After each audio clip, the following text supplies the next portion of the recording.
السلام عليكم ورحمة الله تعالى وبركاته، مرحبا بكم في هذا الفيديو اللي غادي نشوفوا فيه كيفاش تاخذوا الاستشارة ديالكم على منصة ديال خبيري بوانكوم. أول حاجة كندخلوا المنصة ديال خبيري بوانكوم، كنختاروا المجال اللي بغينا ناخذوا فيه استشارة من المجالات. كنجيو مثلا انايا كاين بزاف ديال المجالات، انا جيت لتطوير المشاريع، كاين بزاف ديال الخبراء بطبيعة الحال. غادي ناخذ انا الاستشارة ديالي مع سي هشام الزواوي، غنضغط على استشير الآن.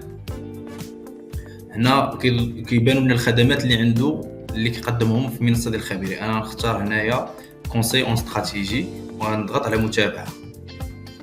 هنايا كيطلع لنا انني بعدا خاصني نتسجل في المنصه ديال خبيري باش يكمل ليا الريزيرفاسيون ولا الحجز ديالي. غنتسجل فقط عبر جوجل.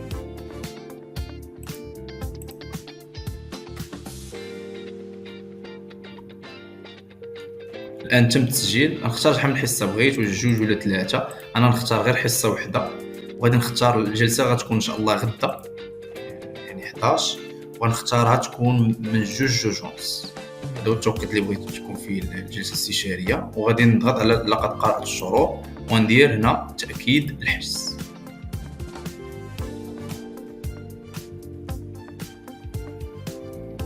صافي هنا كتظهر لنا البطاقه البنكيه اننا خاصنا نديروا المعلومات ديالها، الاسم والرقم ديالها والتاريخ ورمز التحقق، وفقط نضغط على هنا تاكيد الدفع. ملي ندخل هذه المعلومات ينفوها غنضغط على تاكيد الدفع، كتنقص الفلوس من البطاقه البنكيه وكيتم الحجز ديال الاستشاره ديالك عبر المنصه ديال خبيري.com. نشوفكم في فيديو واحد اخر. السلام عليكم ورحمه الله تعالى وبركاته.